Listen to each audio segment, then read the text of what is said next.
Hello, everybody. Welcome to the Jim Masters Show live, broadcasting and simulcasting worldwide right now on YouTube at Jim Masters TV and also on Facebook at Jim Masters TV. And how are you doing today? This is your host. It is a pleasure to spend the next moment or so, or maybe a few moments together, as we always do here on the show. It is all about, as you know, if you're a faithful, avid fan of this broadcast, or maybe you're watching for the very first time, we're all about light, levity, and love. Although the other night we sort of combined the words and we created the word lovity by combining levity and love. And that was sort of a Freudian slip, and everybody sort of fell in love with that. So that's what we're having tonight. Light, levity, and love, as well as lovity. Pleasure to have you with us. If you're joining us for the first time, I am your host, Jim Masters. Many of you may know me from my professional work as a television and radio host, as well as journalist and actor, writer, producer, stage MC, narrator, voiceover host, voiceover artist as well. So I've been doing this kind of work in broadcast media for a number of years. And we created this show 7 weeks ago, and it has been extraordinary. We are booked with guests all the way into August, which is amazing. So many extraordinary people that we have had an opportunity to share these evenings with you as well. And even the times where we don't have guests, sometimes on the weekends, we have a lot of fun together, a lot of viewer interaction. That's what the show is all about. We do food and music and entertainment and trivia and comedy and lots of inspiration and empowerment too. That's another thing that the Jim Masters Show Live is truly all about.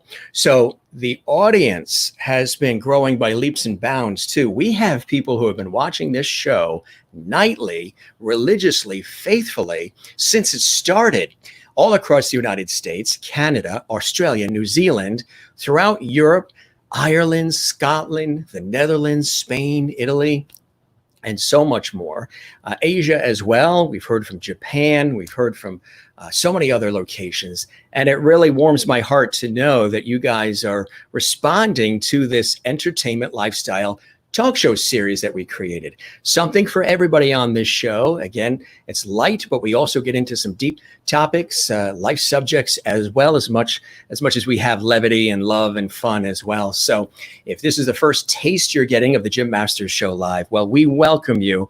It's an honor and a pleasure to have you here. And stick with us, because every single night, 7 p.m. Eastern, 4 p.m. Pacific, we sort of open up the broadcast airwaves here, and we shed some light, levity, and love, hopefully, into your life. You guys are certainly doing it for me, because I hear from you constantly all day long. Some people Facebook message me, they email as well. They send pictures of their grandkids, of their gardens, of their homes, all kinds of cool things. And I really appreciate the wonderful attention and the support too. You guys have been really doing an amazing job telling everybody about this show, sharing the links, hosting watch parties, telling people all across the globe. So many of my colleagues in the industry, in television and film and music and more, have been sharing the word as well. And boy, do we have some amazing people coming up. I'm going to tell you momentarily some of the amazing guests that are coming up. Tonight, I have a very, very special guest, Alyse LoBianco, who's a dear friend. You may remember a couple of weeks back on Memorial Day, we had Tony LoBianco, the veteran, legendary television, film, and stage actor and producer and writer.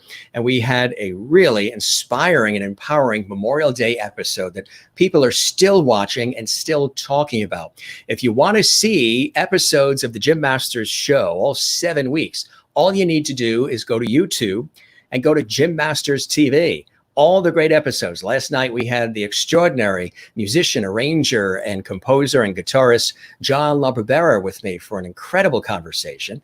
We've had Tiffany Moore, that incredible Irish fiddle violinist. She was on the night before. We had Mike Reese, who is a legendary TV writer and producer for The Simpsons and for The Critic. Loretta LaRoche, the extraordinary humorist and stress management expert. Paul Green, you know from all the Hallmark movies. incredible actor, musician, and singer. He's been a guest on the show. Mairead Nesbitt, another dear friend from Celtic Woman and Rocktopia and Celtic Heart. We produced an amazing special up in Maine for public television together with Tim Janis and the Harp Twins and so many other inspirational and moving performers, and that was brilliant as well. So Alyse LoBianco herself is somebody of great inspiration, love, caring, empathy, kindness, wisdom, wit, and empowerment. And we've all remained friends, which I think is a beautiful thing when you get a chance to do that and you stay in touch and you support each other and you lift each other up. And Tony, I've known for years because I interviewed him on public television. And that's when I had an opportunity in later years to meet his lovely wife, Alyse, and we all became dear friends. So she's going to join us in just a moment for a very special, inspiring episode. I've been telling you leading up to this episode that when she comes on, it's going to be inspiring, it's going to be empowering, it's going to lift your spirits, because that's the type of person that she is. And you know me, I love that kind of stuff because that's what I try to do in my work professionally, and what I do if you bump into me at the supermarket. I'm the same way with family, friends, and with everybody, to try to put smiles in people's faces, lift them up, empower them, and to celebrate the joys and blessings of life. We do it with light, levity, and love, and a lot of cool segments and elements on this show, but we do it with you. So it's wonderful to have you here. And as you know, or if you're just joining us for the first time, we do our toast to everybody watching worldwide on YouTube at Jim Masters TV and Facebook at Jim Masters TV. We have a little wine here, and we're going to toast you and you and you and you and you and you. We thank you very much for making us a part of your day today. Whether it is evening for you or maybe it's morning. I know our friends in Australia, like Eileen Barker, she's probably having breakfast right now in Australia, in the Midland suburbs of Perth in Western Australia. Willie watching us, she is a faithful fan in Holland, the Netherlands, and it's like 1 a.m. where she is, and she takes naps in the day so she doesn't miss our show at what is 1 a.m. in the Netherlands. So that is loyalty. Isigari from Barcelona, Spain, all of you from all around the world, we thank you very much. Now, all your friends are here. Of course, you know, I work in this creative industry, so we have to have some of our creative friends here. You guys fell in love with George Burns. He is here to say hello, and yes, his cigar is there. Sort of my Ed McMahon, my sidekick, kind of like Johnny Carson had as well. So he says hello, and he's here safe and sound. And your other friend, again, it's all about light, levity, and love on the show, or levity, as we've been saying. There she is. There's Jeannie in her authentic bottle there. She's sleeping right now. She had a very busy day today. She made it to the hair salon. The hair salon's opened, so she got a chance to get her hair done, but she's so tired. She's been waiting months for her hair to be done. So she's in there too. And she says hello and love to everybody. Your other friend here, Silver. Again, we've got quite a set here. We've got a cast of characters like every host has, their props and their characters. But we won't let these folks know that they're props. They are our friends, like Silver. Silver we got in Switzerland when we were on a television shoot. There is Silver. Silver says hello to you. And one more in the cast of characters here on the Jim Masters Show live with smiles for all. There's your friend Jimmy, and he says hello this very day today to you. And you guys have really fallen in love with Jimmy and Silver and George and Jeannie, and we thank you for that. And as you know, as we begin, we always have this. We go big time here on the Jim Masters Show. We go Hollywood here. So a little lights, camera, and action. And now we're ready to go. How has your day been? I hope you guys are doing well wherever you're watching around the world. Again, not every day is perfect. Some days are tougher than others. Some days it rains. Some days it's not so sunny. But I hope that a ray of sunshine comes through this broadcast media for you here today as we celebrate life, we celebrate people with great conversations and interactive segments, and a lot of viewer interaction as well. So before we begin with our very special guest, I've been very, very excited, as has she, to join together with Alyse LoBianco, and she'll be joining us in just a minute. First, we always love to say hello to our worldwide audience. So let's say hello to everybody. And there is Willie in Holland. Hello, Jim. Here is Holland. Great to see all the other fans. Good to see you. Thank you for staying up so late. It's about 11 minutes after 1 a.m. I hope you got a nap earlier in the day, Willie, so you can join us on the broadcast, because I know you've been staying up late watching the shows. Thanks for those beautiful garden pictures as well. I think we're going to show those on our Saturday broadcast. So I appreciate that. I said if you want to send any photos that you'd like to see on the show, you can send them to jimmasterstv@gmail.com. That's the email address for the show. And we have some viewer interaction segments as well. And sometimes we've shown some of the gardens, and because I'm a gardener, green thumb, gardening is very therapeutic. We're working in the yard all the time. So you guys have been sending gardening pictures, grandson pictures, granddaughter pictures, pictures of pets. Last weekend, we were talking about our pets. That was really cool as well. Again, this show is everything: serious, funny, lighthearted, inspiring.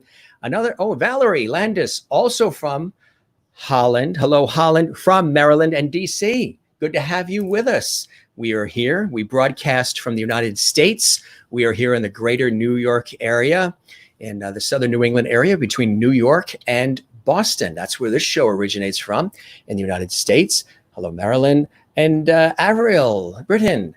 Good to have you with us in the United Kingdom. It's wonderful to see you, Avril. I know you were here on some of our other episodes. It's a blessing to have you here, and continue telling all your friends about the show. The show is growing by leaps and bounds. I've got exciting news that I'll be telling you soon about some cool things that are happening with this show. That's going to be really exciting. And I've been talking about that a little bit. Can't say much yet, but you hang in there. We're going to have some fun together and some cool things as far as expansion and stuff like that. Hi, Jim. Little Margie here. Yes, Margie here. Yippee. Margie Inman is in Vancouver, Washington, along that beautiful Washington waterfront. So nice. Hope you had a beautiful day there as well. Another dear friend watching from New York, Sonny Grasso. Good to have you with us, Sonny. A pleasure to have you here as well. Another dear friend, and dear friends of Alyse and Tony as well. Layne Barker here from Australia. Hi, Jim and friends, and Willie Ripper. Jim, love and peace. Yes, I love that. When we had actress Carla Francesca on the other night, who's originally from Melbourne, Australia, but makes her home in New York, and she's a phenomenal actress. We had a brilliant conversation, a lot of fun. And she's still telling people about the episode a couple of nights ago. And there's some other colleagues of hers in the industry that want to pop on as guests too. She noticed that Eileen, who's from Australia, said it was a ripper of a show, which is an Australian expression. And I absolutely loved it. So now we say that word, ripper. And I hope you are having a ripper of a day. It's morning for you. So you're probably having your breakfast there in Australia, in the Midland suburbs, east of Perth in Western Australia. So thanks for being with us, Eileen, as well. And Margie says, yes, beautiful waterfront there. And levity. I know everybody loves that word, levity. When I slipped up and combined love and levity, I'm going to have to get some T-shirts and mugs or something for the Jim Master Show Live that say levity on it. Hi, Jim. Like the army green shirt. Actually, believe it or not, it's sort of like a pale blue. Does it look army green? It's actually sort of like a light, well, maybe like a light blue. But everybody's monitors and everybody's computers and phones always look different. And you know me, I always change my look. And I've always done that. I've done that on television. I've done that, on stage. I've done that in life. I change my look and everything based on whatever the theme is, the topic, the scenario, the party, the celebration, the situation. And hair getting really long too. Got to get to the hair salon soon. And Great Britain, yes, good to see you again, Avril. And Renee in Iowa, wonderful to have you here as well. Good to have you here. And Margie says, awesome. Ernestine Webb in beautiful North Carolina. Hi, Jim and everyone. Hope everyone is having a great day. And we hope you're having a great day too. You're here every night, Ernestine Webb, and we really appreciate that. Margie says she's addicted to the show. I know, Margie, you've been wonderful with your posts on the Facebook pages and everywhere else. I really appreciate all the wonderful comments, and you're telling everybody about the show. Again, we've got such a worldwide audience. Kathleen Walker in New York City. We say hello to you, the Queen of Queens, my dear friend. Kathleen and I both had an opportunity to be on the Rachel Ray show, which was really amazing. And I think I showed one of those photos when we were there on set with Rachel. And that was just terrific. And we were so hungry watching Rachel cook that we immediately had to go out to lunch in Manhattan. Remember that, Kathleen? And of course, Hi, Jim from Kansas, Maryland. Rathke Hammond, wonderful to have you here in Kansas once again. I think I told you and chatted with you about the fact that I was on a TV shoot in Wichita, Kansas, and everybody said we had to go to the Doo-Dah Diner, famous place right there in downtown Wichita, and how all of these well-dressed women came in. They were dressed to the nines, lipstick, hair, makeup, jewelry. I mean, it was amazing. I asked the staff there, who actually have become friends of mine now, I said, what's going on? Is there something happening? Because we're here on a TV shoot, but we're just having breakfast here at the diner. We're not doing the TV shoot right now. We were actually shooting at Wichita State University, interviewing a doctor, a physician, a nurse. And all of a sudden, these women came in and they put all the tables together in the center of the diner. And they were all dressed to the nines. And then they started chatting and laughing. And I said, what's going on?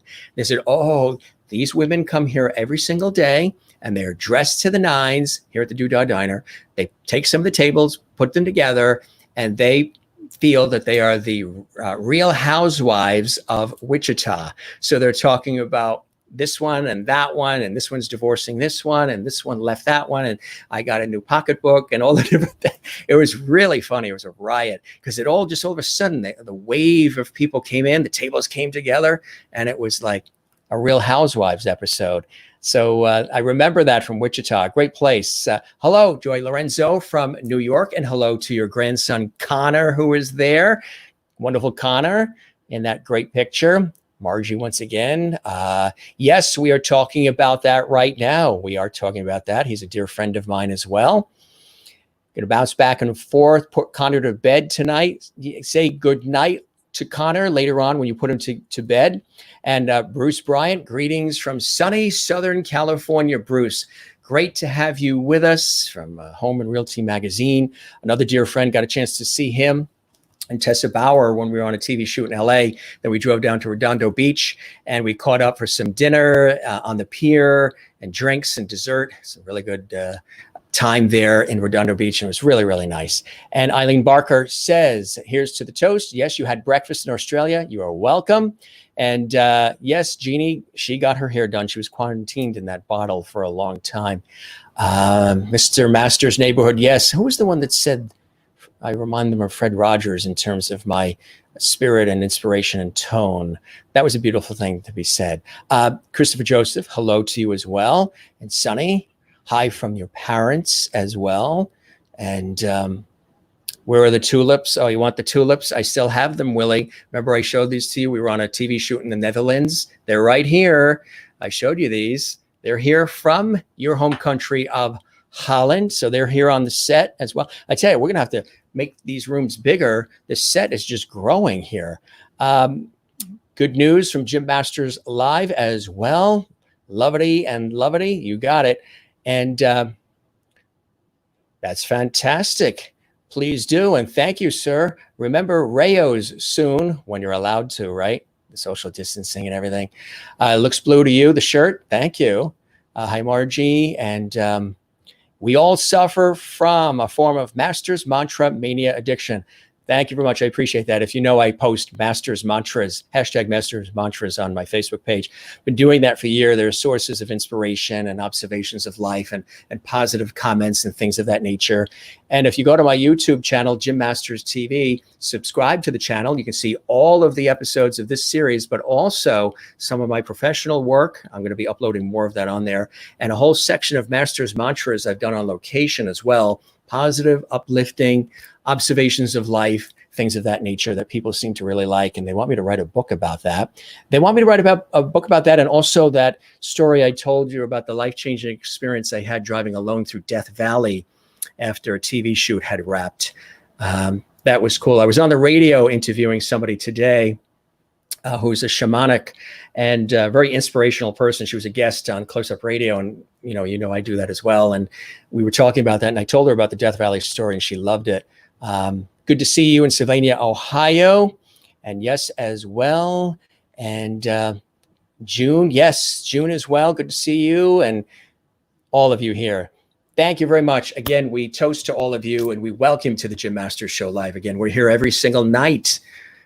Did I actually sign up for every single night? Yeah, I did. Every single night, 7 p.m. Eastern, 4 p.m. Pacific, worldwide, simulcasting on YouTube and Gym Masters TV. It's an entertainment lifestyle talk show series. And it's a blessing to have all of you here and all these great comments. Keep the comments coming on YouTube and on Facebook at Gym Masters TV. Again, if you want to send some pictures that we may end up showing on the program, you can send those to the show's email address, gymmasterstv@gmail.com. Over the weekend, we're going to be doing that as well. I do have to tell you before we welcome my glorious friend and guest to the show, we have a special announcement that is breaking and very exciting as well. I just got word from a dear friend who made this connection that in the coming weeks, I will keep you posted as to when. We're working out the details and everything. Somebody I had an opportunity to meet a while back, and boy, did we have so much fun. We sometimes you meet people and you click right away, and it's an automatic. That's what happened with this person. I don't know who was making who laugh more, she or myself, but it was incredible. So it's coming to pass. It's in the works that this phenomenal, legendary television sitcom actress, stage actress, film actress, legend in the industry is going to be joining us here. And she's a breath of fresh air, and she's amazing. Coming weeks, stay tuned. I'll keep you posted. The one and only Cindy Williams will be joining us here on the show. Cindy, of course, played Shirley Feeney on Laverne and Shirley for years on ABC. Again, she's a delight. You see her on the left when she was on Laverne and Shirley. There she is on the right today. She is fantastic. And she's all excited to be here on the show. She's coming soon. This just broke just before we went live. I just got the word of confirmation that Cindy's excited to be here. And I'm so happy about that because we've had an opportunity to meet, chat prior at events, and it's cool stuff. And tomorrow night as well, make sure you get your planning going and you arrange your night to watch, because another incredible television, movie, stage, and voiceover actress, somebody that you know probably from so many incredible works, Kathy Garver is going to be here tomorrow night. Kathy Garver played Catherine Sissy Davis on the legendary 60s and 70s CBS sitcom Family Affair. That's right. Remember Kathy Garver? Another wonderful spirit. She's of course, television and film legend, voiceover actress, author, and so much more. She makes her home in California with her family. Tomorrow night, 7 p.m. Eastern, 4 p.m. Pacific, live exclusively here on the Gym Masters Show. Live, she'll be here, and we're looking forward to an amazing conversation. She's looking forward to joining us. I'm looking forward to welcoming her, and we're so excited about this. A couple of my friends in the TV industry mentioned me to her, her to me, and it all came together. I'm really excited about that. So Kathy Garver, again, you remember her from Sissy. Do you know that Cecil B. DeMille also cast her in the 10 Commandments? She was also in the 10 Commandments as well. You might have forgotten that. But there she is on the left when she was playing Sissy on the sitcom Family Affair. There she is today, lovely as ever as well. She's going to be with us. Rita Cosby, another dear friend, is going to be joining us. Rita Cosby, that you know, a veteran television news anchor and radio host. She is going to be joining us on the show as well. She's another dear friend. We've been at many events concurrently, and she is extraordinary. She's going to be joining us as well. Monday, the veteran television, stage, and film actress Layne Bradbury going to be joining us here on the Gym Masters Show live as well. And the list goes on and on and on. So just giving us some teasers here of some of the amazing people that are going to be joining us on the program. Very excited about it. And of course, recently just developing Danny Bolero, incredible television and commercial and stage actor. He's extraordinary. He's joining us in just a couple of weeks. And also Sean Wiley, the phenomenal singer and dancer and choreographer. You may remember him from Under the Street Lamp, which still performs and still tours. Of course, not lately with everything going on the last couple of months, but I first interviewed him on public television multiple times, actually, in New York on public television and in Connecticut, and then also some national work on public television. Sean Wiley is going to be joining us here on the program in just a couple of weeks. So very exciting. Some really cool people that are coming up. Looking forward to all these great shows. We appreciate that. Yes, Sissy and Family Affair and great lineup of guests. And I loved that show and sounds like a great show. And I remember that beautiful lady. And yeah, so, and of course, Laverne and Shirley loved that. And Cindy Williams will be joining us in a matter of weeks. So we'll keep you posted on all that. But first, I want to tell you that we have a very special guest here on the show. Lovely person. And there she is with her extraordinary husband as well, Tony LoBianco. And here's another shot of us we've been actually at many of the same events in and around the New York area over the years. There's Tony and Alyse and myself, and this was at one of the stage events as well. She and Tony are extraordinary people. And Alyse is somebody who just truly lifts people's hearts. And I'm so happy to have her here on the show. Let me tell you a little bit about her extraordinary background because it is exemplary. She's originally from California. She moved to the East Coast over 30 years ago to be the White House liaison for Mrs. Nancy Reagan. That's right, the foster grandparent program that the Reagans had put together. In the 1980s, she worked in protocol for the Los Angeles Olympic Organizing Committee and went on to successfully teach and franchise a course in etiquette. Before moving back east, she authored Miss Best's Etiquette for Young People. And in 1993, she married Joseph A. Mondoon Jr. and moved to Gonaway Farm, where she began breeding and showing hunter jumper dogs, horses, that is, and while enjoying a modeling career in print and runway. She has a love for horses and has such a beautiful, beautiful place where she is now. In March 2008, Alyse's husband and stepfather died of cancer within 1 day of each other. 1 day of each other. Could you imagine that? She and her daughter, Lana Fitzgerald, opened Briarley Hill Retreat, which is a Christian retreat center located on her scenic 86-acre horse farm just outside Washington, D.C. Now, during that time, she authored the book, Meditations from Your Abba Father, a daily devotional of her encounters with God. In 2013, Alyse met the actor Tony LoBianco, and they were married 2 years later. Tony and Alyse divide their time between New York and Maryland. Alyse received her college degree from Southern Adventist University. She's an author, speaker, prophetic encourager, licensed biblical counselor. I call her an inspirational leader because she truly is. She also manages her horse farm as well as her husband Tony's schedules and appearances. Matter of fact, she was instrumental in that for the Memorial Day broadcast of the Jim Masters Show Live, which we truly appreciate. Again, originally from California, she loves her time here on the East Coast, and we love her. Let me take a moment to welcome the extraordinary, multi-talented, and just a breath of fresh air, the incredible Alyse LoBianco. Alyse, welcome to the show. It is such a pleasure to have you here. We've been looking forward to this conversation, and thanks for joining us on the show. I know you're very, very busy, a lot going on, but it's a blessing to have you here, Alyse.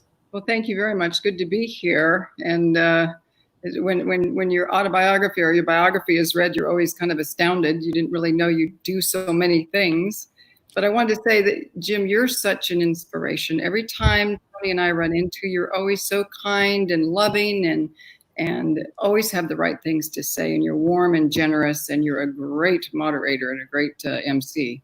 So we're very happy to know you. And I know we saw each other last time at a funeral that was very sad with Sonny Grasso and family. Yeah. And we're the best to him and to his family as they still deal with that. And of course, we were mentioning as well the passing of Tony's nephew, your nephew as well. And we continue to extend our condolences to you and the family with that as well. Thank you very much. We had his parents here to stay with us for weeks, so that was nice. They just left on Monday. That's beautiful. That is really beautiful. So with all that's been going on lately, What are some things that you guys have been doing, or you specifically have been doing during this time of what I say, and I've said to multiple guests I've interviewed, is really a time of renewal, reset. We've been dealing with a pandemic, we've been dealing with an economic situation, we've been dealing with societal unrest, all concurrently in the new decade, in the new year of 2020.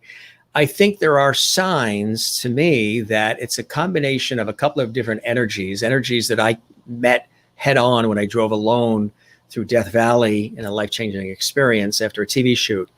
The earth, nature, and the divine sort of coming together a little bit and saying, you know what, I'm not too happy about what you humans have been doing with this beautiful, pristine earth we gave you as a place of blessing and of life. And I think we're going to shake things up and throw everything, including the kitchen sink, at you guys to see how you're going to handle it. And it's been a sign of, and a time, I think, of reset, where we can rise from the ashes from everything that we've seen, witnessed, experienced collectively, and hopefully come out of this more kinder and empathetic and loving, less divisiveness and more understanding and listening. Do you feel that what we've been experiencing is sort of an opportunity for us to rise above and come out of this, not back to a normal, but to a better? Certainly there have been horrors that have come out of this as well, but you're right, there's a silver lining that is really beautiful. And I think that I'm hoping America never goes back to being the same as it was as far as our family life and our private time. Tony and I were not real comfortable in New York at the time, so we kind of fled down to our farm on March 18th. And except for going up for the funeral, we've been very happy here. He's busy working outside and working on different projects that he does as far as writing scripts and poems and things like that. And I have been spending more time doing research for my books and for spending more time with the Lord and talking more, counseling more. And we're not eating out at all. We haven't been to a restaurant in so many months. Can't see straight. So, and our food bill is a lot bigger, but we're learning to cook more at home, eat simpler, and it's just a very different thing. I miss a lot of our friends and getting together, but we're certainly talking on the phone, and that's starting to ease a little bit. Yeah, you guys are working. I see the different photos and everything. I love it. You guys are working in the yard, and Tony's really getting in there. And man. Yeah. And what was he dealing with? Was it a fox or something that I think he was? He's got a hole, and that hole seems to have an apartment building, because I've got a camera out there to watch, see what comes up. We've seen raccoons, we've seen groundhogs, we've seen foxes, we've seen big birds that weren't in the hole, but we're just trying to get the food that my husband leaves out for them. My husband, a true Italian, is going to feed everything and everybody that walks on his property. But it's a very interesting experience. So tell us about your background. That was really quite a story for you, and quite an opportunity for you to move from California to be involved with the Reagan's foster grandparent program.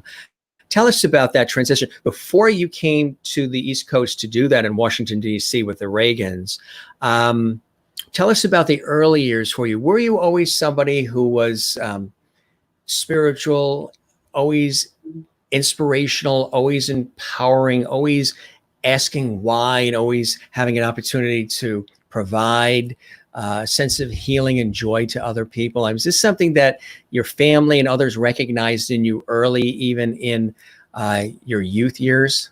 No, I think like many of young people in our country, around the world, a lot of us have raised in tough circumstances. And I know I was born in a home for unwed mothers, and don't even know where I was the first 3 years, but I know when I was 3, my grandfather brought me to his home, and I was raised by my step grandmother and he. And then I went back to live with my mother when I was 10. So, and then I kind of shifted around, went back and forth. And so I was insecure, and I remember just wondering what it would be like to be held and to feel really loved. And so I had a real longing for that. And when I was 15, I heard the very simple verse, John 3:16, that God so loved the world that he gave his only begotten son, that whosoever believes in him should have eternal life. And that just hit me so hard that I knew that I was loved. And that's what shaped my life. And I think because I did hunger for that, I might be more sensitive. I'm so thankful that I had that. So I maybe can be more sensitive to other people around me who are hurting. And that's what it is. It comes from experience. It comes from life experiences. Right. And I love when I talk with people, and I've interviewed many, and just in my life, people who have gone through life, who've experienced life in a way where they want to show others, they want to help others find their purpose, reconnect and reignite their spark, their flame that maybe has been sort of extinguished due to maybe a lack of self-value, self-love, self-worth, perhaps a lack, probably not support maybe from family, friends, colleagues. Maybe they've just always been talked down to, so they've always had a bad and poor self-image. So I love when I have an opportunity to talk to people who have lived life, the good, the tragedies, the triumphs, the spectacular times, the joyous times, the sad times, all of it. And through all of that, and throughout that time period, and through that all of that, they rise in a way that is very beautiful and very impactful. And they have a strong passion to want to show others how they can rise and live through some of these moments in life that may seem frustrating and overwhelming and debilitating, that keep people stuck in place. And you're somebody who's absolutely had extraordinary experiences in your life and have come through them and through the tunnel and through the other side in a glorious way that inspires people. If we could ever see the end from the beginning, we would be astounded and too afraid to come out our front door, probably. God has wonderful things in plan for everybody. Now, because I was kind of insecure, I just wanted a family. So I married at 19. I had 2 kids at 19, or 21 and 23. And we had some problems. I had no counseling or things like that. So we divorced. And then I moved back to my mother in California. And there I started my career. And I was very lucky in my career. Worked for an assemblywoman there, got into politics that way, heard about the staff offices that the Reagans were setting up every time they came to California. And they did come to California a lot. They were there. Mrs. Reagan liked to come a lot more than the president. When he came, it was always a big deal. And Frank Sinatra was there, and all these movie stars and things were there. And he would stay at the Century Plaza Hotel. Mrs. Reagan came out more often, and she would always stay at the Beverly Wilshire. And so they always needed to have someone answer phones and work with them in some ways. And so that developed into when I wanted to go back to California, because I'd done that off and on for 6 years, as well as my etiquette business and the Olympic Committee. And so when the last year and a half of the administration, I said I was interested in coming back east with my kids. And so they said, okay. And so I got this great job working out of the Action Agency. And I did I was Mrs. Reagan's liaison for the foster grandparent program. And so I planned events for her to participate in, so the public would know she was involved with that program. It was a wonderful program, involved with the Just Say No kids. I don't know if you remember any of that. Oh, yeah, absolutely. But so I did that. And then when I retired from that, then I met my husband, Joe, and we got married. We were married for 15 years before he passed. And I'd wandered away from the Lord. And sometime during my marriage to Joe, and he started getting sick, I came back to the Lord. I started going to Bible studies, and that became a foundation for me, going through the long illness that he had. He passed away of prostate cancer. And then, like I said, my stepdad, my mother's husband, and I were very close. She had passed years before, but he and I were very close. And Joe died one day, and I talked to my dad on the phone, and he was dying also of esophageal cancer, and it was just a very, very sad time. And then he ended up passing the next day. And then we started the retreat, and amazing thing is we had Joe and I had just built this big, like an alpine log cabin, and with him passing, I didn't know what I was going to do. We have a horse business, but it's pretty tough. I didn't, it was very hard.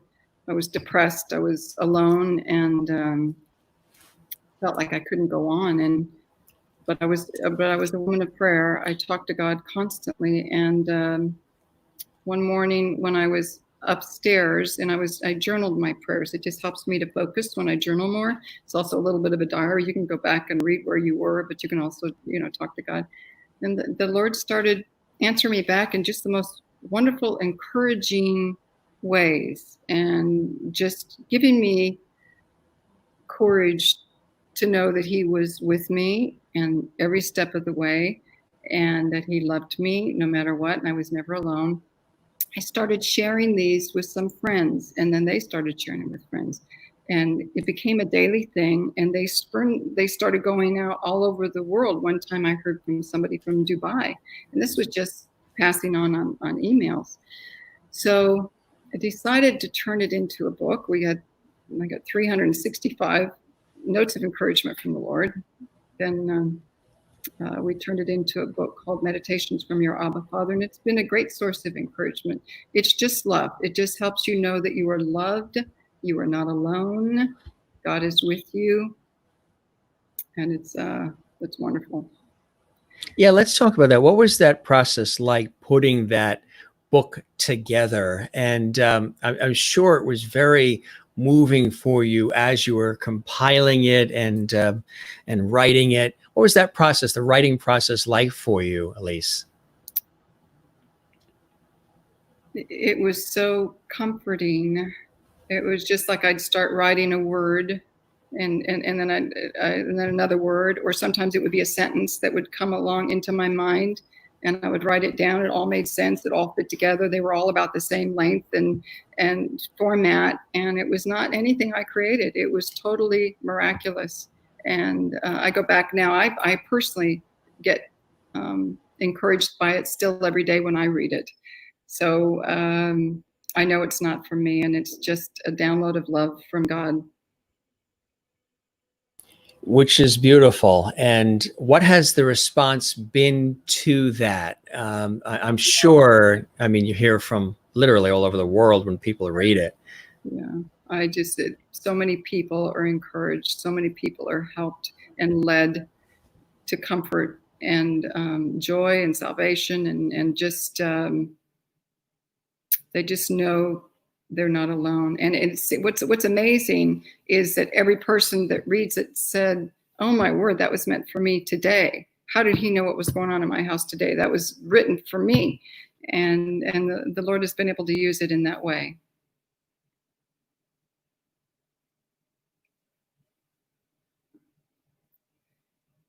And that's beautiful. When it's used in that way, I think, it has a longer impact, because people absorb it, and then they get the energy from it and the love from it, and then they have this desire to want to pay it forward. And I'm sure in reading it, that's what people have been doing, right? Right. It's been amazing. And so I thought that was my life's work. And then I had the retreat also, that I'd have women come who had suffered a loss, and I was able to counsel with them and give them courage and encouragement. This is where we are, it's a very comforting place, and you can feel kind of the presence of God around you, and it's very serene and still.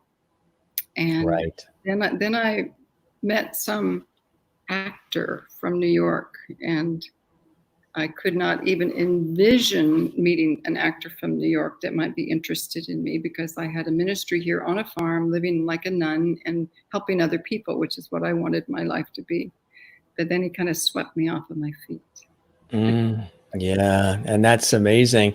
Tell us about the horse farm. That's extraordinary, because horses are very healing, aren't they? They were, and I was actually working, well, I have 86 acres, and there's probably about 40 horses here. We have different trainers. I have a polo guy that comes every summer, and I've got a hunter jumper trainer. I was working with Jennifer O'Neill, who's a friend of mine. She's an actress and model from living in Nashville now. Yeah. She does a lot of work with veterans, healing with horses, and I was going to do that program with her. And I just, at the time, then Tony came along and our life was focused more in New York. But horses, I'm hoping that somebody comes and starts that kind of a program here now. I just don't have the time. Yeah. What's a typical day life like for you? Because obviously you're doing everything that you're doing, which is extraordinary, but also you manage, Tony's appearances and his, management as well. So what's a typical day for Alyse like, or is there no typical day? Well, it depends if you're talking about here in Maryland during COVID, or you're talking about right, whole other world, right? I know. Here it's very quiet. It's very quiet, and I don't take care of the horses. We have people that take care of the horses, but I write checks, and people bring me pictures of things that have to be repaired on tractors, and I try to match it up with something in a catalog, and I order the part. And Tony's out working all the time to beautify the areas, what he called the woods, that the horses don't go in. Up in New York, I get phone calls and emails, and Tony's wanted to be in an appearance, and or radio shows or shows such as yourselves, and he is passionate, as you know, about veterans. Yes. So we tried to do a lot of work with the veterans, and he did that great 5-minute video to honor veterans. I think you played it last time, didn't you? Memorial Day, yeah. 29 million views, 30 million views, something crazy, and it's just amazing. And so we go to different events where they're honoring veterans, and we'll fly places. So I think we're supposed to go to Texas if it opens back up again in September, and he'll play the video, and then he'll talk after that, because he's got a real heart for that. You also do these daily, almost meditative messages, very inspirational messages too, on a regular basis. Tell us about some of that, because they really are very, very beautiful and very uplifting. And when I see them, I stop and pause, and it makes you really think about, which I always say on this show and anywhere, counting the blessings in life, but also savoring the people and the things that we have in life that oftentimes, we, in our hurried, busy lives, we don't always pause to think about and appreciate. And it's so important, whether it's our relationship with God, our relationship with nature, our relationship with our animals in our lives, horses, dogs, cats, birds, whatever, and with each other. Sometimes we forget about the beauties and the joys. Like I always say here, no matter what comes at us, we've dealt with COVID and all these other things, the sun will always rise and set, birds will still chirp, and the ocean tide will still come in and still go out. So there is strength that we have within that sometimes when we have an opportunity to tap into it and let it rise to the surface can really take us through, and of course, strength from the divine, that is combined with the strength that we have, can really get us through some extraordinary things and build a resilience that sometimes we don't even think we have. And your messages of inspiration and of hope and soulfulness and empowerment really run deep. Tell us about that and why you continue to do that, because they really are beautiful, Alyse. Thank you. Well, it's still those things that I post every day, and they're on 3 different sites, and there's thousands of people that read them every day, are from the book. And then I add a picture and a verse and some another message there to that, so it adds a little bit more than the book. And that I post that every single morning. And then I have a counseling, it's kind of a prophetic, I call it a prophetic encouragement that I have. So along the lines of the book, but different from that. Sometimes when people call me and talk to me, I'll get impressed and say that I'll get back with them later. And I go and I pray about it. And the Lord gives me words that he wants to say to them to encourage them. And then I share that with them. But what's on the Facebook is from the books, but with the photos, which I think adds a great deal. Absolutely. And I want to show that book there. There it is. Meditations from your Noble. Yeah, absolutely.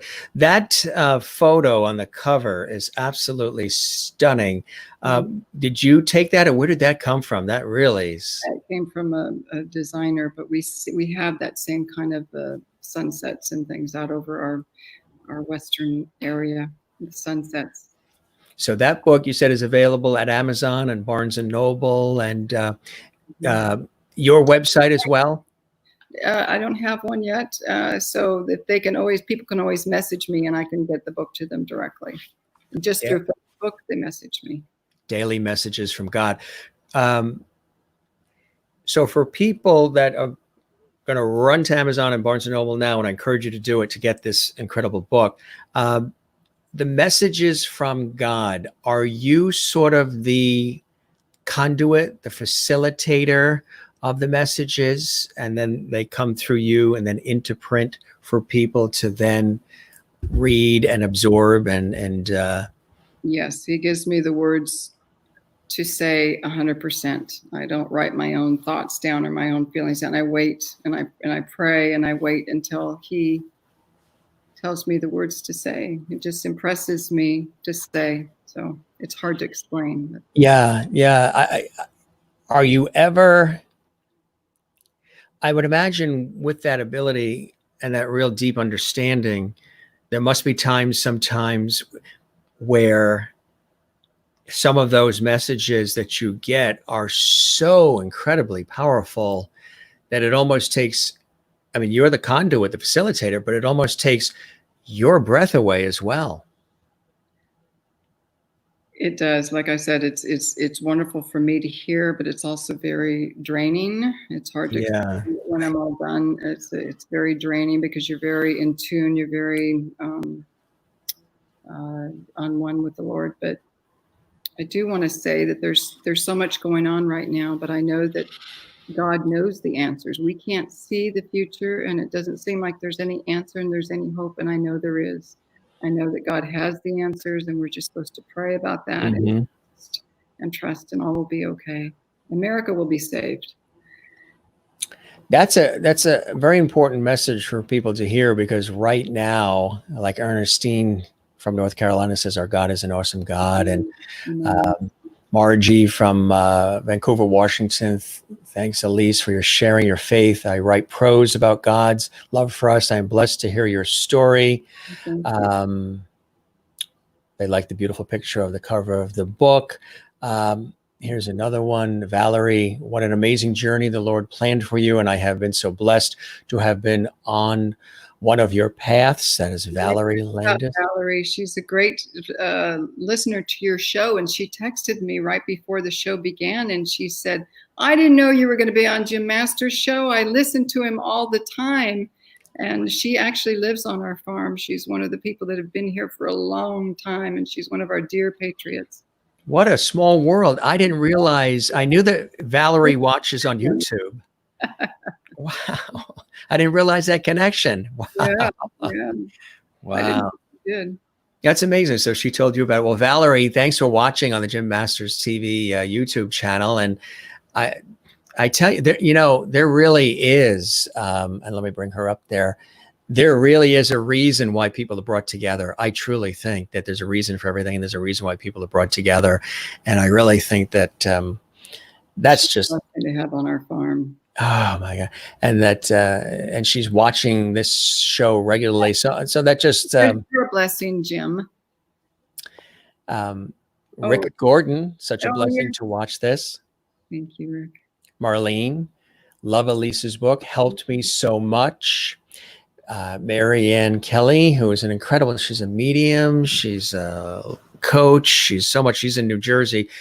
She's extraordinary too. I interviewed her actually on radio, and we did a television interview, in my That's professional work. amazing. I can relate to her mentioning the wonder and the drain too when channeling. And I think I asked Marianne that too. Do you ever feel a sense of a burden when you get information? Or No. is it a blessing or both? Like she said, she used the word wonder, and it's just so beautiful because you realize what's going on. But it's draining. I don't know how to explain it, but when you get done, it's just. So. Yeah, absolutely. So you mentioned, which we all have been going through, which is this extraordinary situation of several different things. Oh, David William Smith, he's a dear friend. I worked with him at iHeartRadio, public television, and also he worked at ESPN. The daily offers readings for today were Numbers 12, 1, 16, Psalm 34, Matthew 18, 10, 20 for morning prayer, and Psalm 85 and 86. This is incredible. They all fit for what is going on today. Nice. He says. So for people that are feeling very overwhelmed, scared, fearful, unsure of what this scenario of civil unrest, economic, COVID, these various things we've all had to deal with. And I'm somebody who likes to bring people together. I'm somebody, typical Libra. We all crave balance and harmony. We loathe injustice. We see both sides of a question. So I'm somebody who really likes to bring people together. A lot of folks, colleagues call me the comforter in chief, sort of, when I come in and everybody's, I walk into a television or radio studio and there's chaos and everything's on fire. And then I'll come in and sort of ease it for everybody with some light and levity. When you hear people saying that they're very scared, nervous, frustrated, they're missing the way of life that maybe we won't be going back to necessarily in certain aspects, and that they can't seem to put that one foot in front of the other because this has seemed so overwhelming in so many different respects for them. What would you say to comfort them and maybe offer some inspiration, solace, and peace for somebody watching who might really be struggling right now? If they can get outside in any way, and even if they live in New York Central Park or somewhere, get outside and look up to the heavens. If they can look up in the sky, if they can look up in the clouds, if they can listen to the birds, if they can go out into nature and get away from the stress of the TV and the things that are going on, because there's another life, there's another world, and within that, there's a God that loves them and takes care of them and will comfort them. And they just need to trust in that, the knowledge of God, and that they are loved. And just nature, you can feel God's presence more in nature. Spend time in the Bible, read and study, and get to know the person, the God, the one who loves you so much. Where there is no joy. Right, exactly. Sometimes people say, and I think probably through all of our lives, maybe from time to time we've said it, why do bad things happen to good people? Sometimes you hear people say, how could God let that happen? How does a baby pass away? How does somebody who's loving and caring and empathetic die tragically, or whatever happens? What do you say, and what gets you through when those things happen in life, when you may even for a brief second pause yourself and say, now that one I really have to take time to absorb, because that individual or that scenario, that was such a beautiful thing. Why did that happen? Do you ever question it? And when people do, what do you say to them? I don't question. It was just even very painful what we went through a couple weeks ago. We talked about with our nephew who'd just gotten married less than a year, was so in love, 49 years old. Because of the COVID, he wasn't able to get the treatment that he needed for his cancer. And to talk with my sister-in-law who lost her son, was more pain than we can, a lot of us can bear. It's just hard. I don't know the answers, I don't know the answers, but the one thing I am absolutely sure of, we are not alone. God is beside us, and he loves us and will comfort us and will take care of us. And we're not going to understand why now until we get to the other side. That's true. That's so beautifully said. What are some other things with this beautiful work that you do that you hope to do with it further? I mean, you're constantly touching so many lives. You're such a beautiful person inside and out, Alyse. Do you have other additional plans, other things you want to do with all of this work? I'd like to speak more. I'd like to be more public speaker, talk to people more, counsel them more, get the books in more people's hands, just because it is, it's more basically a nonprofit business, but because I know what comfort it is to know how much they're loved and that, and comforted and encouraged. I know I keep saying that over and over and over. Very important. Those are key words. Beyond that, I don't know. I take one step at a time and trust in the Lord. And like I said at the very beginning, I never would have thought when I was a young child wanting to be held and just wanting to know what it would feel like to be hugged, because I wanted to be loved so much, to be so surrounded by a husband who loves me, 2 children who love me, their spouses, their parents' spouses, their parents, and then my grandchildren, and Tony's children and his grandchildren. I mean, the world is full of love that I never would have dreamt of, and all the opportunities that we have been given.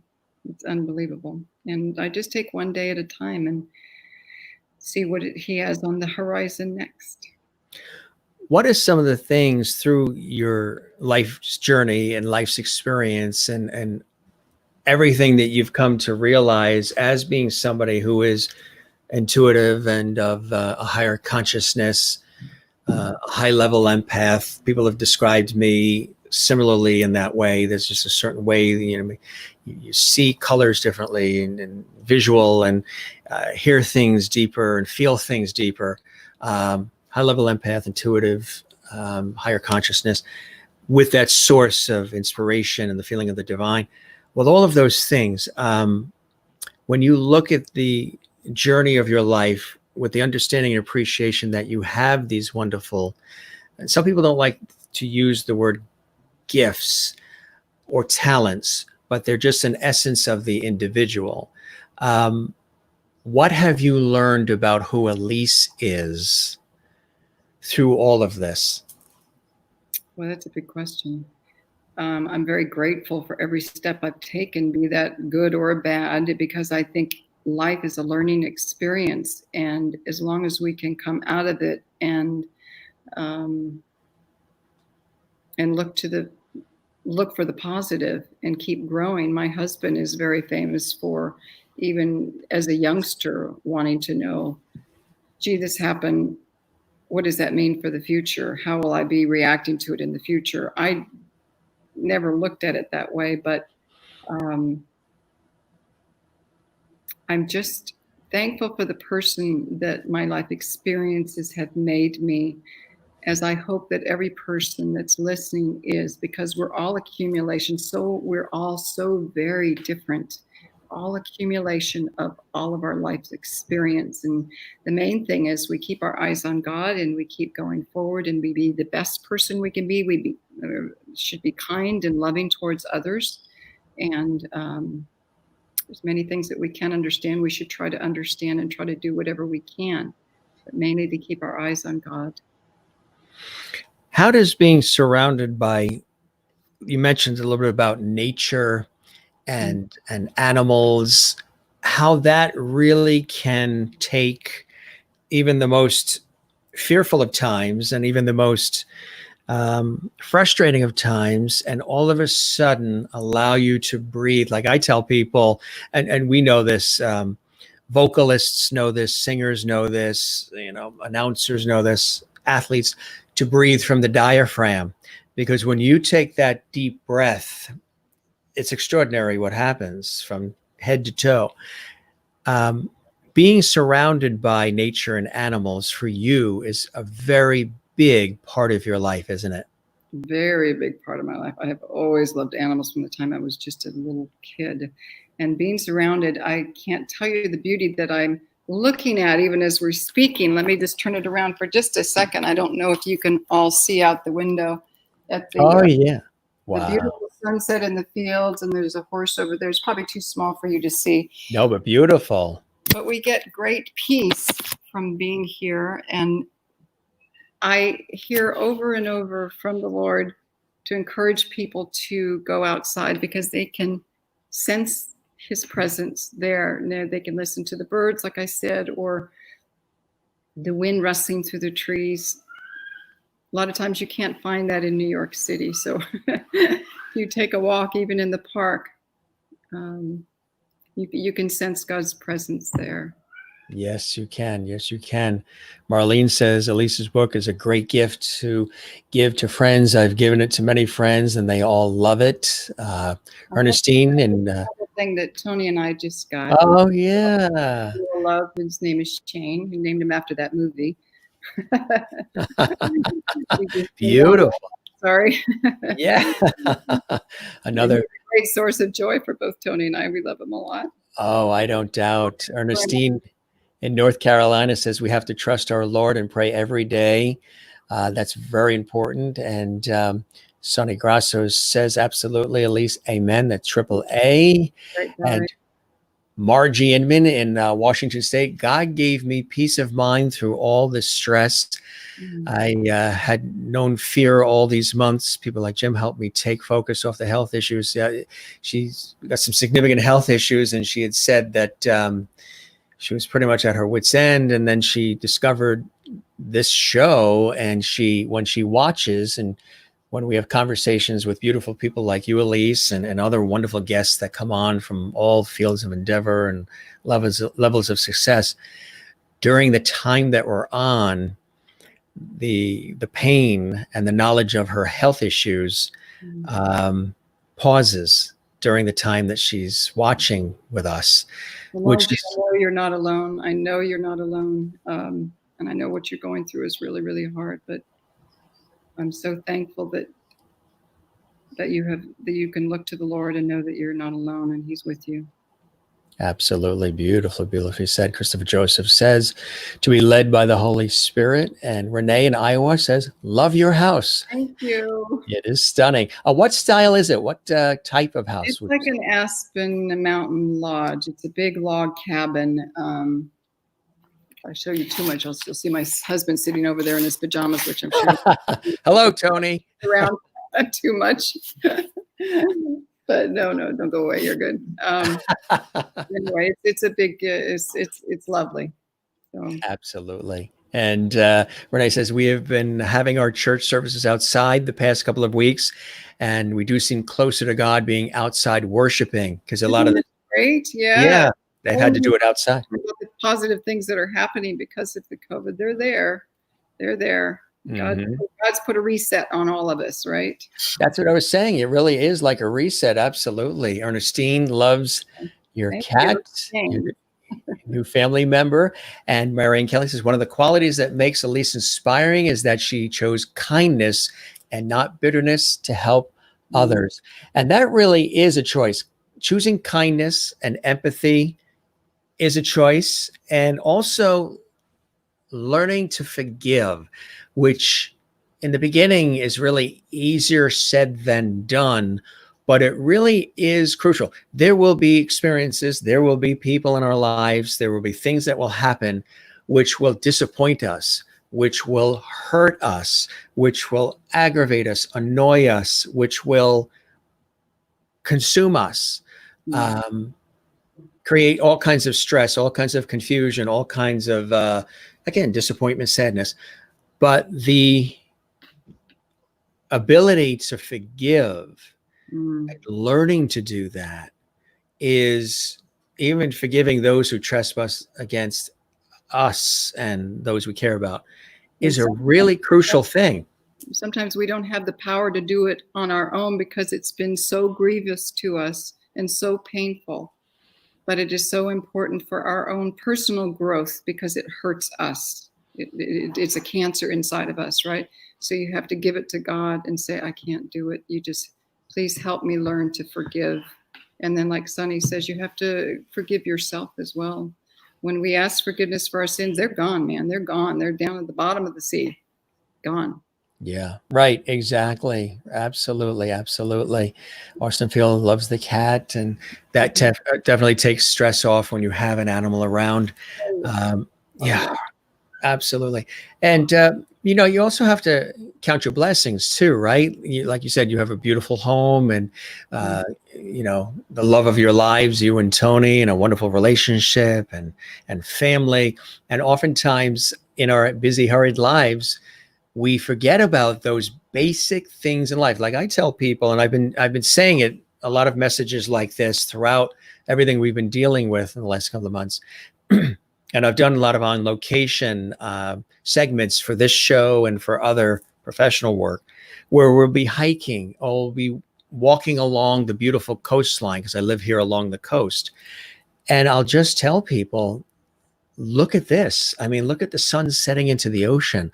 Look at this beautiful garden of roses. Look at these things that are here that are free and available to us, that are really gifts to us, that no matter how crazy and sad and frustrating life can be, if you surround yourself with people and positivity and inspiration and beauty, whether that's music or it's a nice glass of wine or walking along the coast, time with family, whatever it is, these are things that are there for us that oftentimes we neglect to take advantage of. We always think we have to have that big thing, that next big item, and we have to have the top of this and the top of that, when it's the basics that really count in life, right? Right. And walking along the coast and spending a quiet moment at home with a loved one is really, really important. And like Christopher says, also we need to forgive ourselves too, because sometimes, we could be harder on ourselves than we even are on each other, right? With expectations we set for ourselves. Yep. So that really could be, something. And like Renee says, just let it go and let God. I like that very much. It's very hard for people to do, but if they learn to let go and let God take care of it, it's going to ease a lot. It really, it's absolutely incredible when you have an opportunity to share that message. When you look at your body of work, Alyse, which is really extraordinary, and we're so honored to have you here, my friend.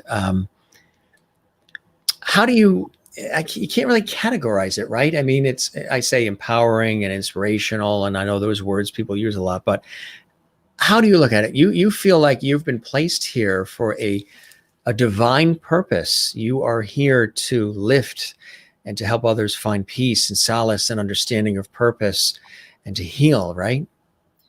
I've had it prophesied over me before that I am someone who is intimate with the Lord and who understands Him and whose job it is to let others in on the knowledge of His love for them. That's why I'm here, to bring joy in that way by helping them understand God's love. And I'm sure you've come across people who they understood God's love, but life got in the way and they sort of went off the track and they forgot about God's love. What do you say to people like that, where they were raised or they got it in the beginning, but then life got in the way?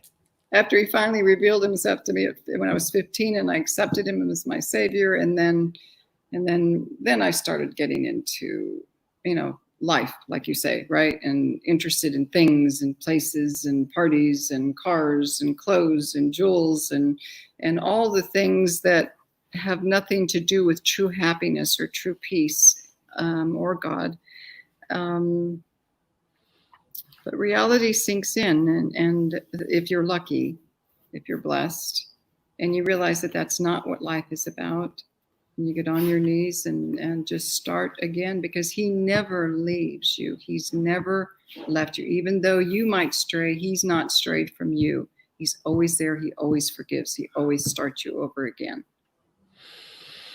That's so true. That's absolutely, really, really is. And what do you say to folks who they don't believe? They just don't believe that there is a God or anything like that. It's just we're here now, and what it is now, maximize it and move on. I'm sure we've all come across people like that who maybe just don't even feel there's anything larger than us, which I could tell you is not the case, because when I drove alone through Death Valley, I felt the energy of. Oh, how beautiful.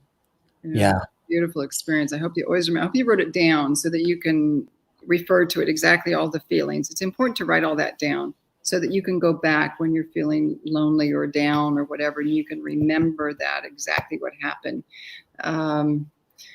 I have met people, of course, that are like that, and that don't have any beliefs, and it's very sad. But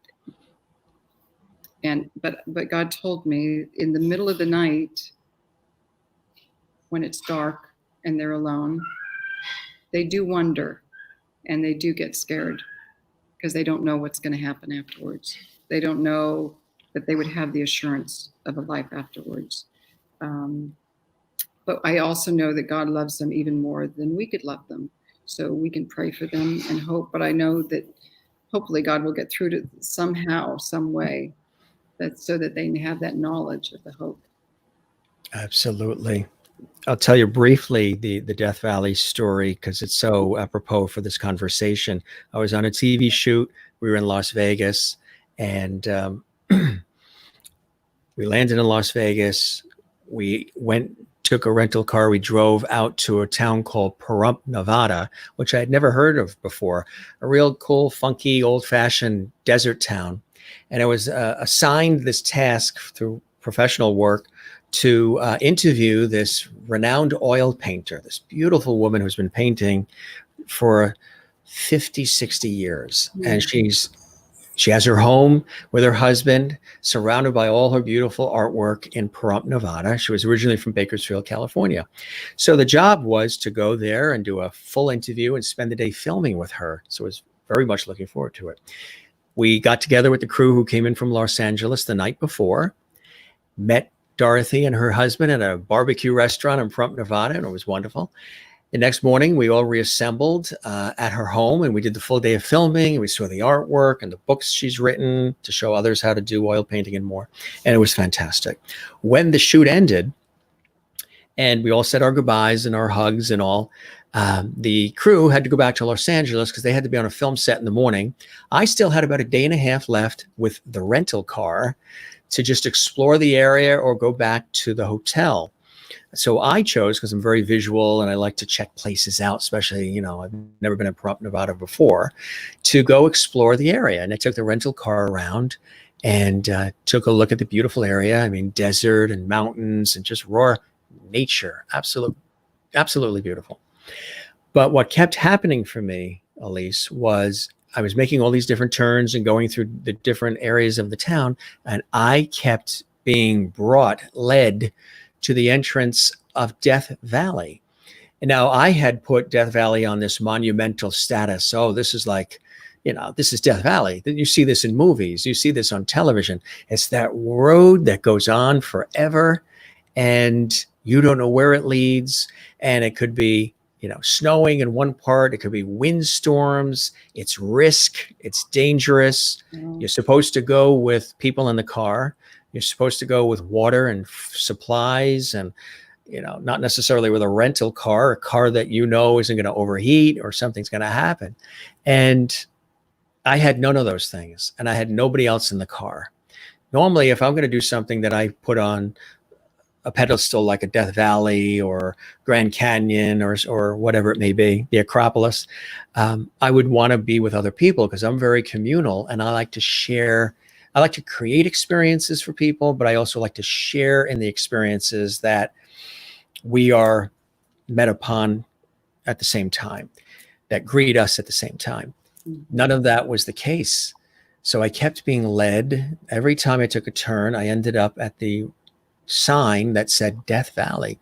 And it's just a sign with an arrow. There's no it's not an amusement park. It's not a museum entrance.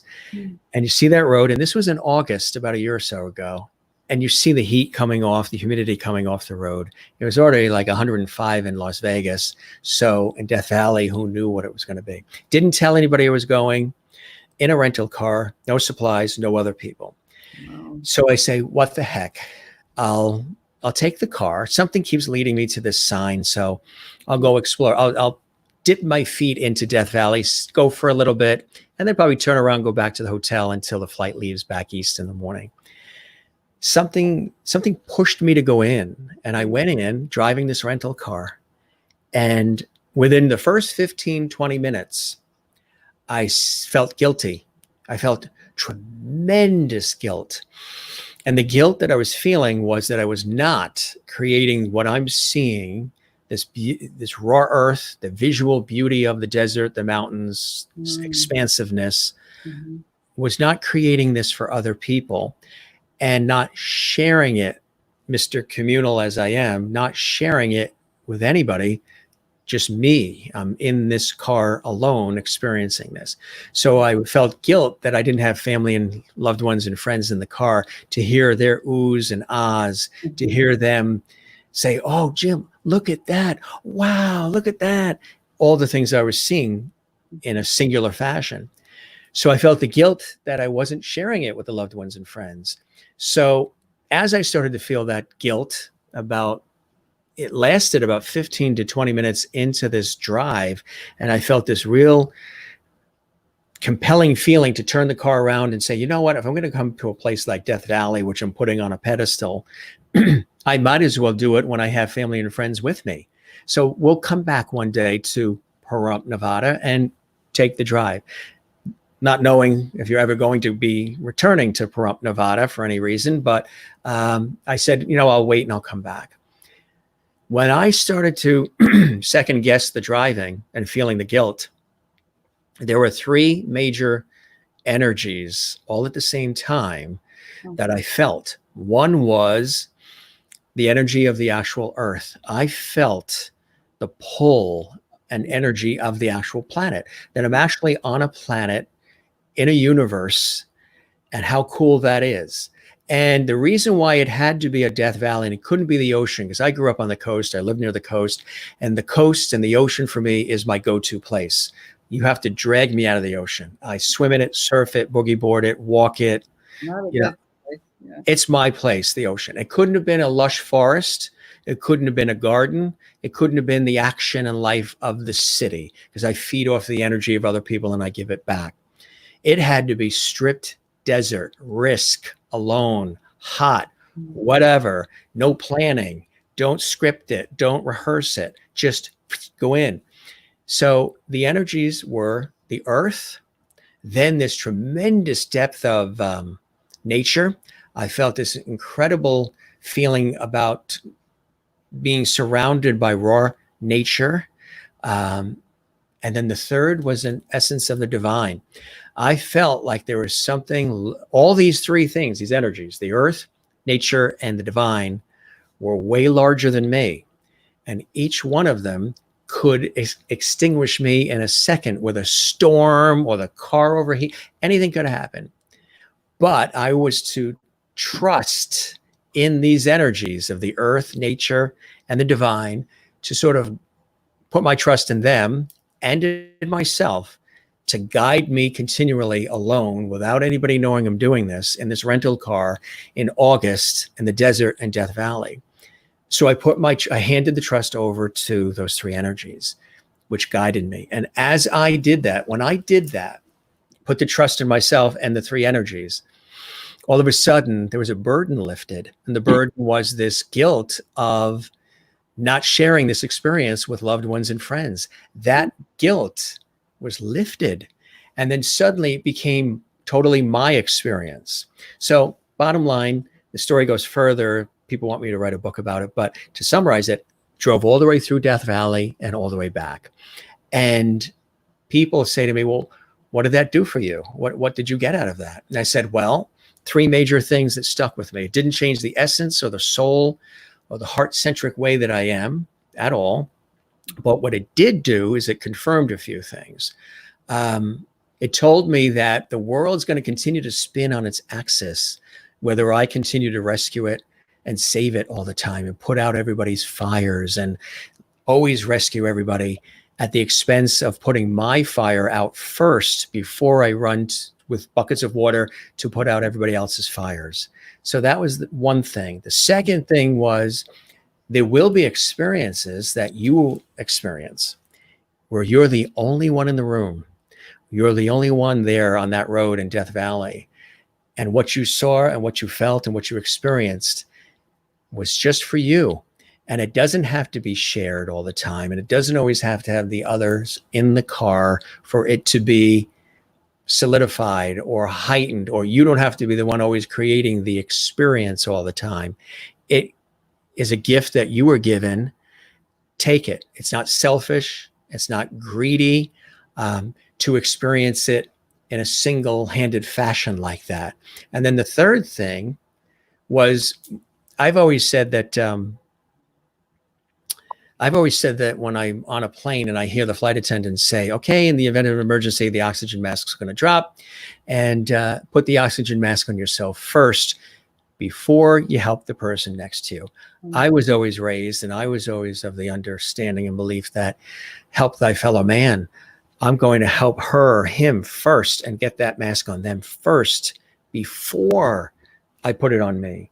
And now I understand you have to put the oxygen mask on yourself first so you have the oxygen to help other people. So those three things, the oxygen mask, the understanding that the world's going to spin forever, whether you rescue it from itself or not, and that there will be singular sensations that will happen, experiences where it's just you in the room and that thing happened, and that's a gift. And don't feel selfish. Don't feel like, oh, I wish this person was here. Or, oh, it's not as good because the family wasn't in the car. Or you don't hear the kids giggling and you don't hear all those sounds. Those three things were very, very deep with that nature, the earth, and the divine coming together at the same time. So I've mentioned this to people I've interviewed, and they say, well, you know what you got there? Why that car kept being led to the entrance of Death Valley? I said, well, number one, how come it wasn't led to the entrance of Death Valley when I was, 25 years old or, any of these other ages? They said, because you were given a gift at that time. And earlier, you probably wouldn't have recognized it. You might have shunned it. You wouldn't have understood what it was, but you were ready and you were presented with a gift to go through that experience in Death Valley, which is the experience of self, as well as nature and the earth and the divine guiding you, but you were met with self, and it was a gift. So it's pretty amazing when that happens. What I see is when I feel the pull that you're talking about is really a pull from the heavenlies. It's really a pull from God. And he loves you so much, and he knows how much you were giving to other people to the expense of yourself. And he wanted to get you apart to say, Jim, this is what you need for you. You always want to give to your family. You always want to share for everybody else. You always want to do everything else. But this is my gift to you, that to know that you are loved and that I brought you out here so you can get your priorities right. And because you want to give too much. You want to give too much. And so what a great gift. Oh my word, what a beautiful gift. Something you'll never forget. That was very life-changing. Like I said, it didn't change the essence of who I am, but what it did is it solidified a few things, which I thought was amazing. And what was interesting about it was having that experience of Death Valley there, which happens in life. There were a couple of people that were sort of on the fringe anyway, who, when I came out of that experience and shared it, they sort of phased themselves out. They sort of fell off the earth. And I think people have said, well, that's because they were people who always wanted you to put out their fire, to always lift them and always rescue them and always. So because you're tending to you and your fires first, if there are any, put the water on them first for you before you help the others. They didn't necessarily like that. They weren't used to that. They knew that if it was 4:30 in the morning and something's happening, you're in that car or you're this, that, and the other, rolling up those sleeves and diving in. And I still do that. I probably will always do that. But if I have, flames over here, I got to douse those first before I can get in the car and douse their flames. So, but what it also did, law of attraction, is it has opened up a Pandora's box of extraordinary experiences that have happened, opportunities, experiences, people being very open, people telling me they're feeling some sort of an aura or an energy that was always there, but has really been heightened to where they want to collaborate. They want to create. They want me on their project. They want me on their production. They want me to come to their party. They want me to do this. They want me to do that. And it's not even anything that I'm creating or facilitating. There's just some sort of thing that resulted that got enhanced as a result, which I think is pretty amazing. Maybe it's an energy or something that people are gravitating to, which is unbelievable. Just to let just say that that was God bringing you out, drawing you out, to let you know, Jim, this is between me and you, and you're going to go great places by yourself. You don't have to take everybody else with you. You're somebody that wants to share with everybody. It's going to be just you, and getting you prepared for that, letting you know you're not alone. It's amazing because I always loved being in a movie theater, and when we're all watching that Titanic and it's sinking, I always loved knowing we're all feeling the same thing at the same time. There's something very connecting about that. For you, have you had experiences? I mean, have you had the Death Valley story and the gift of things like that? Maybe, of course, not at Death Valley, but in your own life that allowed you to experience things that are life-changing in such a way where you're so passionate about telling that story to others. Like people have said, Jim, you don't understand the way you tell that Death Valley story, as you call it. I didn't need to be in the car with you. I know you wish that we were in the car with you. So you saw us smiling and you heard us laughing and you felt the energy of us. And it was a joyous communal thing. Like Christmas Day has always been my favorite day. And the day after Christmas, when I was a kid, I hated it because everything stopped. The music, the food, all of the lights, the whole thing. It's such an ultimate buildup of every sense you had. And then the day after Christmas, I always hated it. So, and still, it's not my favorite day, the day after anyway, but it's just amazing that, you have an experience like that and the energy to want to share it with others who might also be going through, a crossroad where you have a gift like that come to where you realize it is all about self. And, have you had those experiences too, like the Death Valley type story over the years for you, Alyse? For sure. Obviously when I get the downloads from the Lord about the book and the meditations, that's an intimate time as well. That's astounding. I used to pray that I would have the revelation of what he looks like. And I just wanted to see his face, the Lord's face. And there was a time when that appeared to me, and I won't forget that. There were more, talk about forgiveness. There's more other things too. I don't know if I can get into that, but it's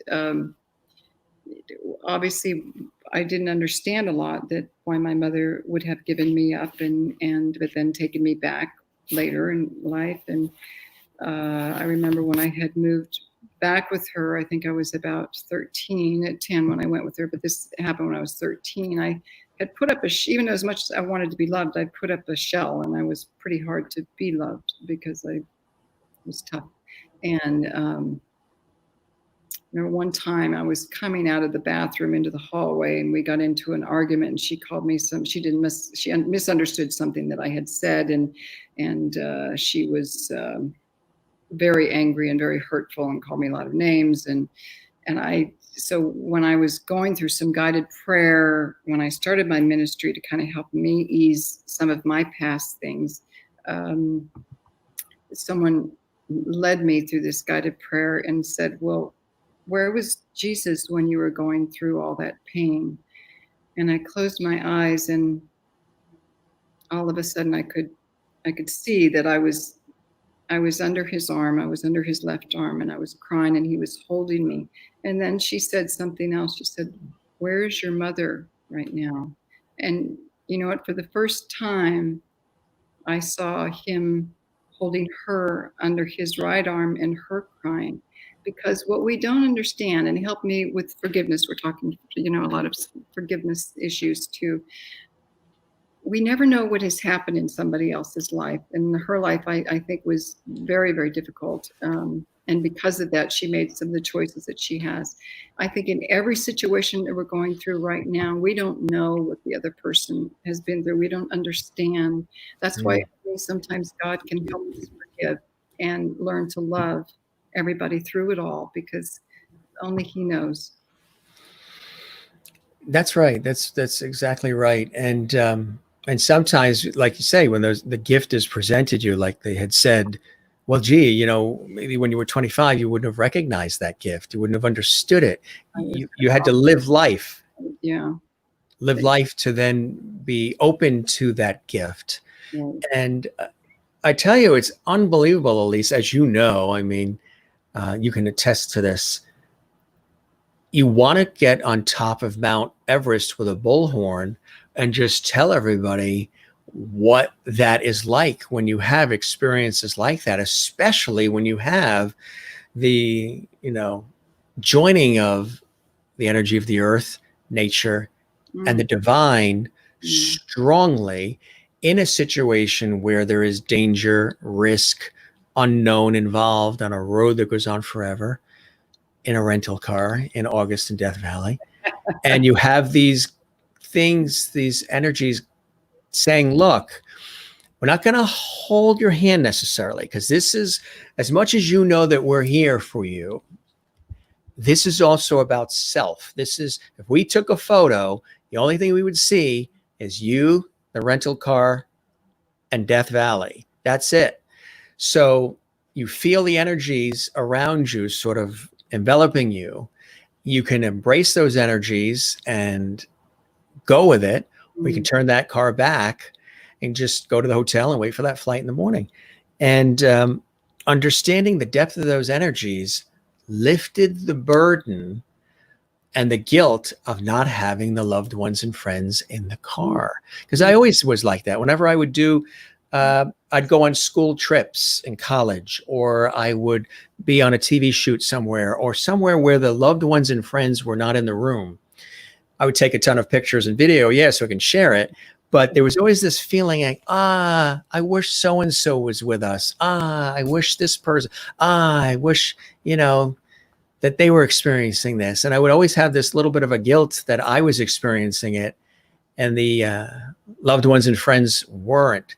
And now that guilt has subsided in a beautiful way. Play, Jim. Yeah. Oh, yeah.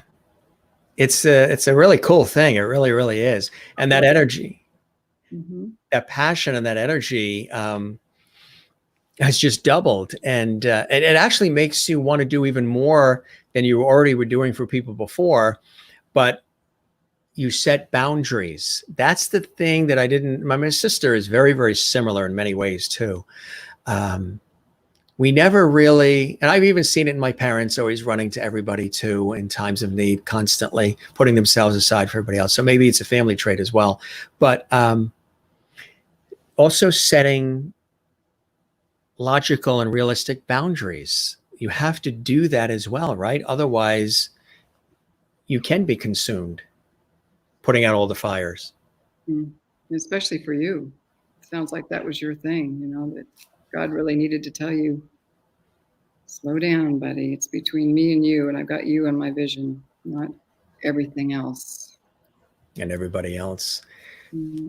What are some of the things in your life, Alyse, that deeply inspire you, even through these times of uncharted waters and things of that nature, in the course of a typical day for you, because you've really lived life to the fullest in so many different ways, and have this beautiful desire and gift of wanting to lift others.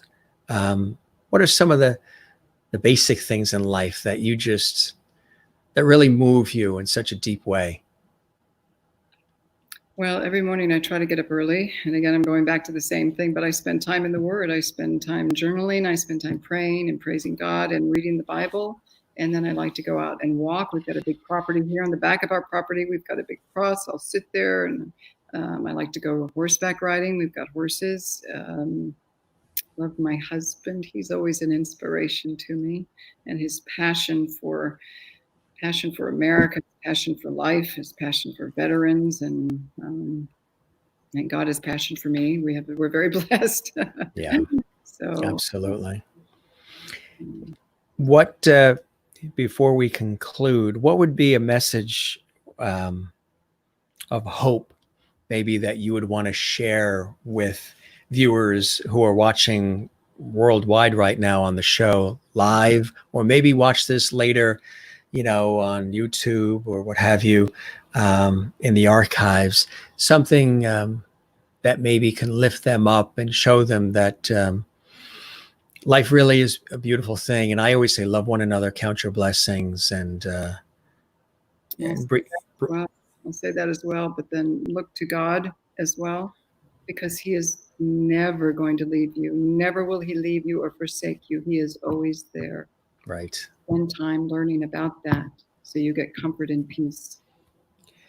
What are some things that you're working on right now, projects or various things that you're working on? Do you see another book in the offing, or anything else that you're developing and working on right now? I love another book, but God hasn't given that to me yet. So that's, it's not like I said, it was my New Year's resolution last year. Okay, so I'm going to get another book.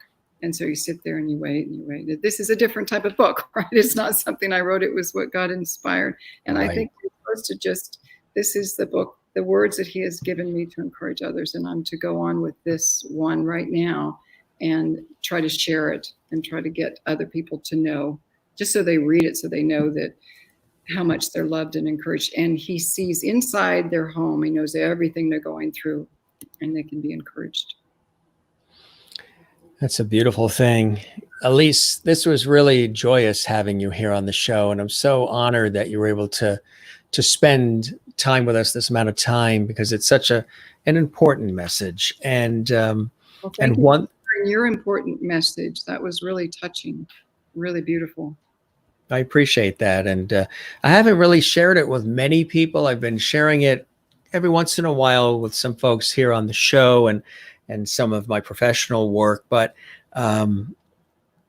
it's just something that I felt compelled to tell you, because I just knew that you'd get the essence of what it was with the divine and nature and earth, and those strong energies that are there that sometimes we sort of shun, or that we just say, I don't have time for that.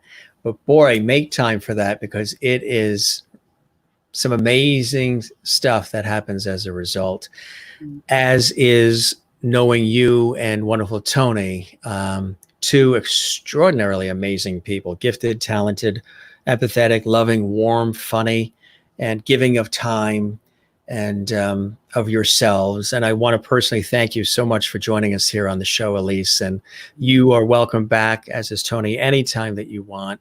And I hope soon we will get a chance to break bread together, pour some wine together. What was that? Me too. Yes, it would be. It's just when we are together, it's just so effortless and so automatic. And I want to toast you. Do you have your little glass there? We do our glass here. There we go. A toast to you. And we'll take a little sip. Very delicious and smooth. Just what the doctor ordered. Alyse, thank you very much for being with us here on the show. Again, we've had maybe run through a couple of comments here. And Renee says, and Iowa says, thank you, Alyse, for sharing your faith with us. And Marianne Kelly says, if we don't replenish ourselves, then we become empty, then cannot help others as we'd like. This is what she learned about boundaries. The sun is in the face of Alyse. Yeah, you had this beautiful sun that was coming over your face. And I think that was, there was a reason for that too. My love is overflowing like waterfalls, wanting to impart it unto everyone here. That is very, absolutely beautiful. So there's a couple more coming in here. Sonny goes, Jesus takes the wheel. Ernestine says, God has truly given the strength and courage to go on with my life since the passing of my husband, along with a lot of other loss. Margie says, I ask for God's love each day. His love is my shield and my lighthouse. He keeps me soaring above the storms of life. Yeah, so beautiful. We've got a wonderful audience here, and thanks for sharing your life experiences. Alyse, thanks so much again for being with us here on the show. You're a joy and a blessing. Love you very much, and Tony as well. And I hope we get a chance to chat some more real soon. Me too. Thanks. You have a wonderful rest of your night. Peace and love to you guys. Be well, and we'll see you again soon. Okay. Bye-bye. Bye-bye. Take care. I hate goodbyes, just so you know. I'm a rotten goodbye person. I hate goodbyes. We'll talk about that when we get together. Yeah. Never a good goodbye person. So I'll say, see you later. Yeah. Take care. Wasn't that fantastic? You are very welcome, Jennifer. Shakur, wonderful. Thank you. We appreciate that. And Ernestine saying, thanks for sharing your life experiences, and some absolutely beautiful comments that have been coming in. Sonny wants Alyse to give Tony a big sloppy kiss for me. Alyse, you're truly an instrument of God. I love you. God bless us all. See ya Facebook in the morning. Absolutely. And just learn to forgive yourself. Yes. Let go and let God. Really beautiful stuff. Well, guys, I hope you enjoyed this episode of the program. We're very excited to have wonderful opportunities and guests like Alyse LoBianco here, and very moving and inspirational show. As I mentioned, see you again, Jim Love, you as well, Margie. We have something for everybody: light, levity, fun, entertainment, comedy, music, food, deep conversations like we did tonight from a really blessed person like Alyse LoBianco. Very happy to call her a dear friend, and Tony as well. And hope to have them back soon on the show. I just want to remind you again, another beautiful spirit. Tomorrow night, we have award-winning television, film, and stage actress Kathy Garver is joining us here on the show. And Kathy Garver was Sissy. That's right, Sissy on Family Affair. And she was also in the Ten Commandments and a lot of other incredible work. She is another breath of fresh air. Fabulous talent, too. Wonderful person. She's going to be here tomorrow night. Don't miss it. It's going to be an extraordinary show. And on Monday, and of course, we have a full weekend of shows as well. Lots of fun coming up this weekend. Monday, award-winning stage television veteran actress Layne Bradbury is going to be here, which is really exciting as well. Very happy to let you know about that. As I mentioned, television news anchor and radio host veteran Rita Cosby is going to be here on a couple of upcoming shows. We're looking forward to that as well. Sean Wiley, master choreographer, dancer, singer, performer with Under the Street Lamp and so much more. He's going to be joining us as well. Danny Bolero is going to be joining us. He's a brilliant actor. Here's a couple more shots, as I mentioned, with myself, Tony LoBianco, Alyse LoBianco. Wonderful, wonderful friends. Dear couple, dear people. Alyse is a real ray of light. Again, the book as well. If you'd like to get a copy of the book, you can get it at Amazon and Barnes & Noble. Meditations from Your Abba Father. Daily Messages from God. Alyse LoBianco. Beautiful, beautiful spirit. Also just announced this evening that in coming weeks, the extraordinary television, film, stage actress Cindy Williams, who was Shirley Feeney in Laverne and Shirley, she's going to be joining us on upcoming episodes of the Jim Masters Show Live. And as we were talking about this particular episode of the show, we've been getting so much feedback from everybody, and I really, really appreciate that. It is beautiful when we hear from all of you. And as I say, if you want to have an opportunity to go back and watch this episode again, maybe you will catch something you missed in terms of a source of empowerment or inspiration. You want to see the past episodes of the Jim Masters Show Live, you can. All of the episodes are available on our YouTube channel, and I encourage you to subscribe to the YouTube channel as well.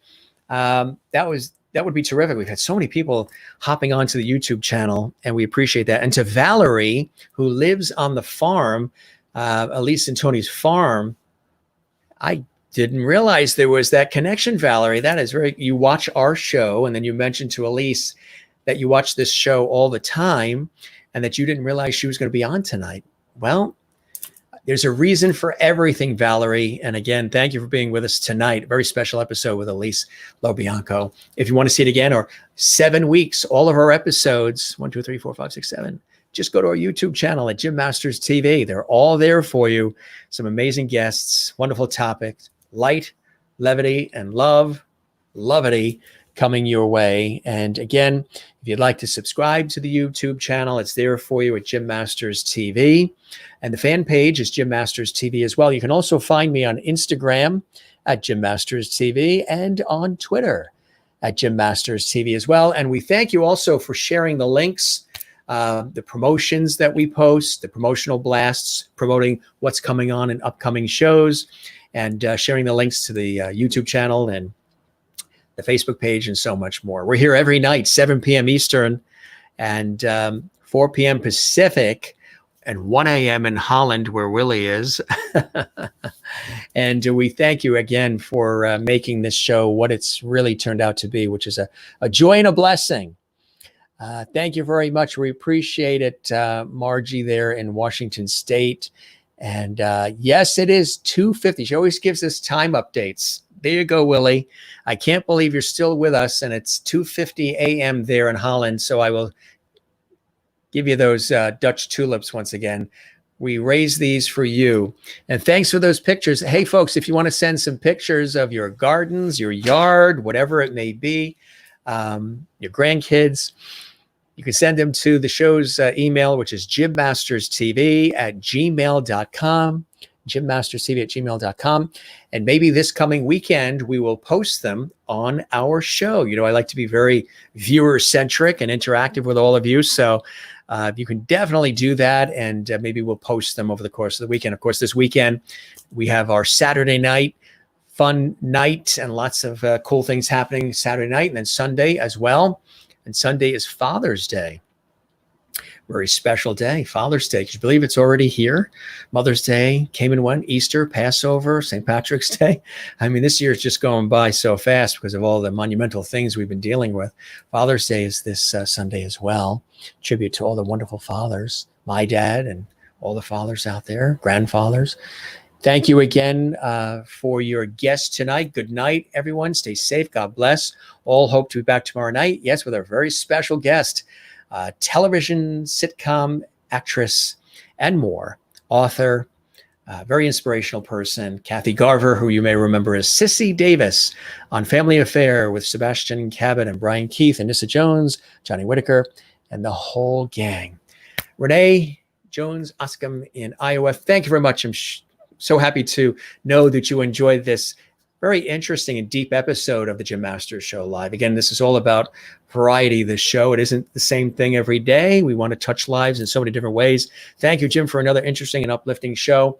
The pleasure is all mine. Always the best shows. Thank you for keeping us inspired.